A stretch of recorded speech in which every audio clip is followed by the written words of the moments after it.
And I went to VCs after I have a viable product in my hand. అంటే వాళ్ళకి ఏదో పీపీటీలో concept చూపించుకోదు. ఐ కుడ్ షో వైబుల్ అంటాను. Viable prototype అంటే వర్కింగ్ ప్రోటోటైప్, వర్కింగ్ ప్రోడక్ట్ ఉంది. So then I'm raising money for my mass production, building the brand and everything.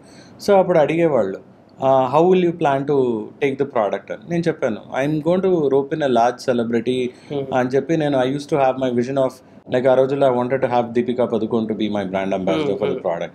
అలా నేను బిగ్ స్టేట్మెంట్స్ చెప్పి I'm trying to raise some 5 million 10 million అంటే వాళ్ళు, how can you raise that kind of a money to begin with? Oh చాలా expensive thoughts ఉన్నాయి, I don't think this is viable, how will you compete with Samsung, how will you compete with Apple? అంటే see, even Apple today advertises a lot across all medium. Apple doesn't think that okay నేను Apple కదా అందరికీ Apple తెలుసు అని అనుకోరు కదా. మీరు రోజు మార్నింగ్ లేస్తే థమ్స్ అప్ నుంచి కోకోకోలా నుంచి కమోడిటీ ప్రోడక్ట్స్ అన్నిటికీ యాడ్స్ నడుస్తాయి కదా. వై? బికాస్ కాన్స్టెంట్లీ ఆ బ్రాండ్ రికాల్ అనేది వెరీ వెరీ ఇంపార్టెంట్. అది లేకుండా ఎలా చేస్తాం?